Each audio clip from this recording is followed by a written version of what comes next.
Salut à tous, bienvenue sur la chaîne. Alors à suivre une vidéo faite par mon camarade de club Sylvain. Il vous présente une armée DBA, une armée de vikings, figurine peinte par un autre membre du club Orléans Wargame, Bertrand, qui est un peintre de talent, vous allez voir, super figurine. Allez, je vous laisse regarder ça. À bientôt.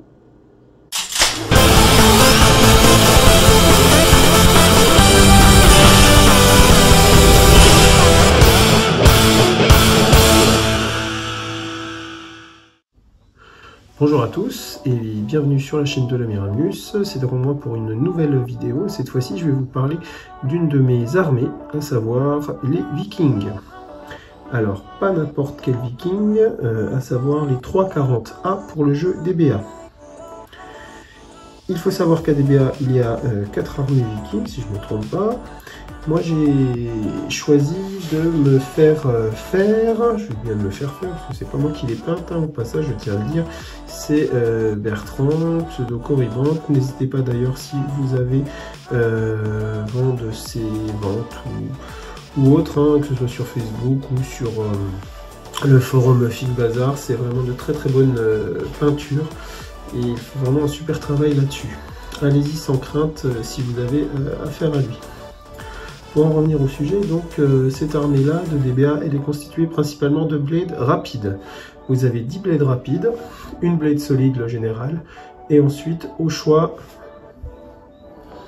une warband, une deuxième blade solide et des psilons.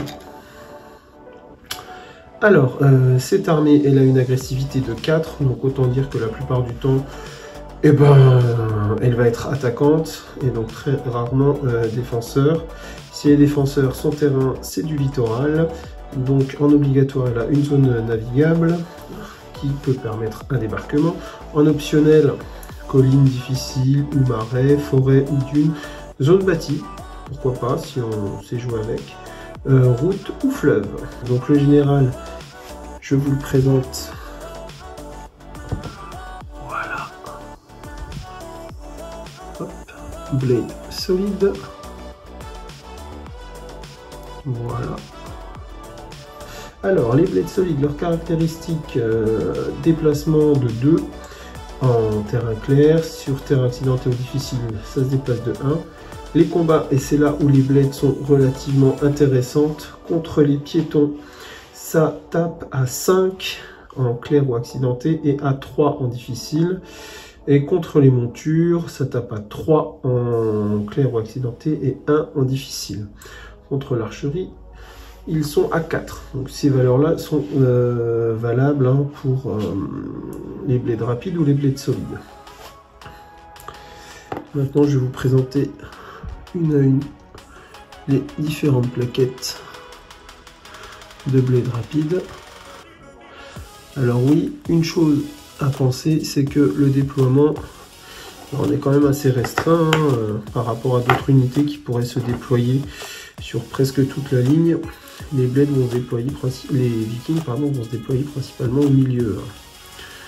Très souvent, ce qu'on peut voir, c'est un déploiement en U avec une ligne de blade, avec pourquoi pas au milieu le général et en ligne à côté de lui l'autre blade derrière, l'autre blade solide, pas derrière justement, l'autre blade solide à côté. Et ben sur les flancs, les autres blades rapides, et pour terminer le U, ben voilà, ça se termine en colonne. Voilà, alors plein de couleurs, encore une fois, dans l'armée de Bertrand, là-dessus, c'est vraiment très très joli. Voilà.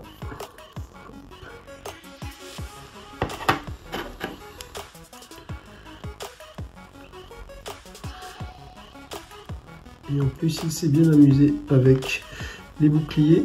A noter que les boucliers, c'est des décalcos de chez Little Big Man Studio. Un excellent site là pour avoir des décalcos toute taille. Les figurines sont des figurines Essex, 15 mm. Voilà. Et honnêtement, ouais, les décalcos, ça fait vraiment un plus sur les boucliers. Alors à cette époque de mon armée, 790-849 après Jésus-Christ, d'après le livre de règles, on est face à des armées de pillards qui sont relativement indisciplinées et pas du tout, ou plutôt même, disons-le, très peu organisées, avec un commandement très spécifique. Hop, on termine celle-ci, commandement très spécifique, donc avec des jarls, des rois. Et enfin, donc je vous présente les 3 dernières plaquettes. La Warband. Donc il faut choisir une de ces 3 plaquettes pour compléter les 11 autres. La Warband. L'armée de Huskarls. Donc Blade solide. Et une petite plaquette d'archers, en l'occurrence plutôt des Psiloïs. Alors, les Psiloïs, déplacement terrain clair ou accidenté le même, 3-3. Combat, bon, c'est vraiment nul, hein, les Psiloïs en combat. 2-2, sauf si vous rencontrez un éléphant, à la rigueur.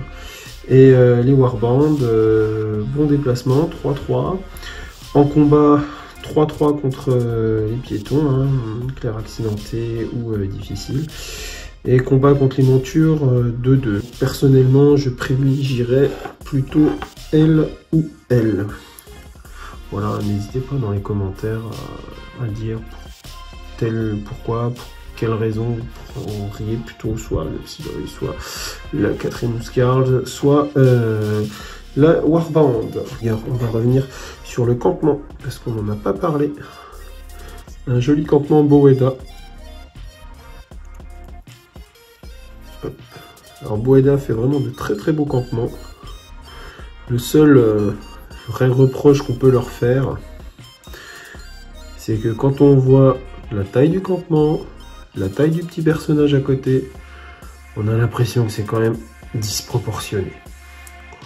Ou plutôt mal proportionné. Après, c'est peut-être bien proportionné pour les figurines Boeda. Je les connais pas sur cette gamme-là. Je leur précise, ce sont des figurines Essex. Et ben passons donc à leur force. La force de cette armée, ça réside finalement dans leurs troupes. C'est-à-dire qu'elles sont très peu nombreuses, les troupes différentes. Donc moins il y a de troupes, et finalement plus c'est facile quand même de savoir ce qu'on a à faire. En plus, ces troupes, comme pour la plupart, on a quand même 10 blades rapides, ça va vite. Ça va très vite pour se déployer, pour se déplacer sur le terrain. Et donc, c'est une des stratégies pour gagner. Là-dessus, il faut pouvoir réussir à enfermer une unité adverse. Quand je dis enfermer, ça veut dire l'empêcher de reculer pour la détruire. Parce que c'est vrai que sinon, les blades en elles-mêmes ont rarement de... Même si elles sont supérieures, donc à moins d'être trop double, mais supérieure au sein, mais en étant supérieure mais inférieure au double, il vaut mieux avoir cette possibilité d'avoir 2 blades, et une qui va empêcher l'autre de reculer. Et là-dessus, ça peut être très intéressant pour gagner. Inconvénient majeur, c'est un peu ce que je viens d'exposer juste avant, le fait qu'il n'y ait qu'un seul type d'unité. Hein. Les blades, moyen d'unité, effectivement c'est peut-être plus facile pour gérer, mais par contre, les adversaires, suivant leurs troupes, et notamment s'il y a des chevaliers en face, les boîtes de conserve, hein, les boîtes de conserve en général se régalent des unités à pied, puisqu'elles gagnent simplement à +1. Hein. Ils n'ont pas besoin d'aller au double. Voilà, après c'est une histoire de jet de dés, hein, de toute façon c'est des BA. Voilà pour cette armée. J'espère que cette petite présentation rapide vous a plu. J'avoue que je ne savais pas vraiment comment présenter cette armée, hein, d'avantages, inconvénients, voilà. Et bien sur ce, bonne continuation et peut-être à une prochaine.